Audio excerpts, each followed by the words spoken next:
Well, there's been a lot of news going on in West Virginia football today. Not necessarily the football so much as just the athletic program. They made a move. Dr. Glee made a move today and fired AD at WVU. I think this actually helps Neil Brown a little bit because a new coach, AD, is not going to come in without knowing the situation, especially the time that he's coming in. He's not going to have time to evaluate the coaching staff and that kind of stuff, and then get a new coach to solidify the recruiting class.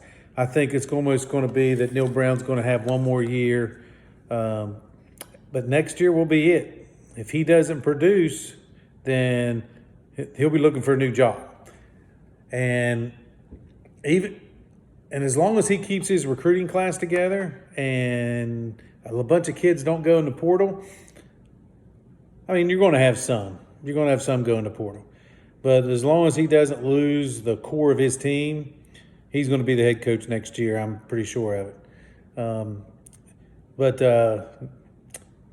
Glee went in and just said he had enough is enough. There's too much with our trademark and that kind of stuff for us to put up with mediocrity. I really like a couple things that our AD did, but especially the girls basketball hire. I thought that was a great hire.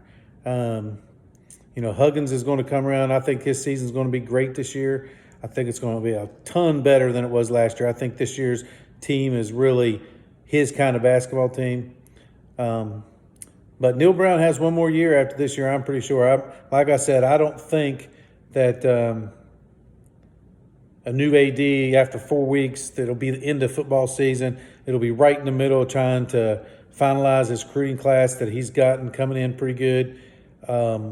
December 5th, I think the kids can start putting in for the portal and that kind of thing. But next year could be a huge for either one way or another. Either huge bad for Neil Brown or huge get for West Virginia football.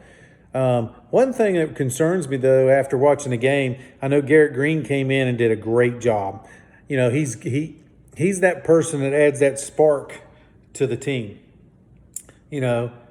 That's one thing I was been saying for the last 3 or 4 weeks, that we haven't got that get in your face kind of kid in the offense and defense that really gets the team fired up. And really, I think, I've mentioned this about 4 weeks ago, JT was taken out of the game and he immediately had ice on his elbow. He has not been the same player since I've seen that. I think he's injured, but I think he's trying to play through it because he's been such an injury-prone player that he didn't want that rap that he was hurt again. But playing hurt at a quarterback, especially with your elbow, is not a good thing. And I could be totally wrong, but when he was taken out the first time, immediately the camera went on him. He had ice on his elbow.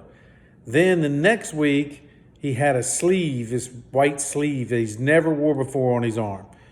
Of course, he didn't have anything on this week, but you could tell throwing the last 3 weeks has not been like it was the first 4 weeks.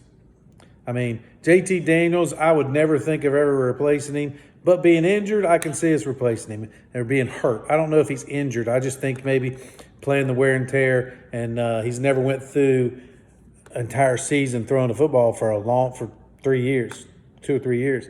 So I think the wear and tear has kind of got him a little bit, if that's the case. But I don't think he's injured. I just think he's hurt. But that's just my take on it.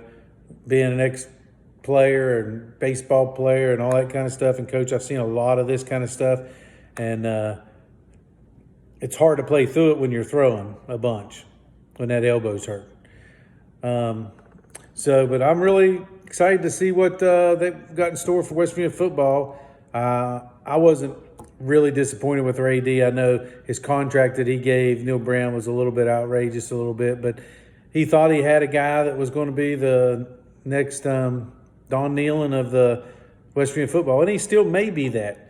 But he's going to get one more year. I'm sure he's probably going to get one more year unless his recruiting class just goes and his team just kind of falters. But I think his team's playing hard. I mean, Oklahoma game, I think they were playing hard, and they showed that they could play with anybody. And they've shown that all year. It's just the defense is just young, and they're just inexperienced, and we're taking our lumps a little bit on defense. But for That's Bull Butter Sports Talk, we'll see you next time.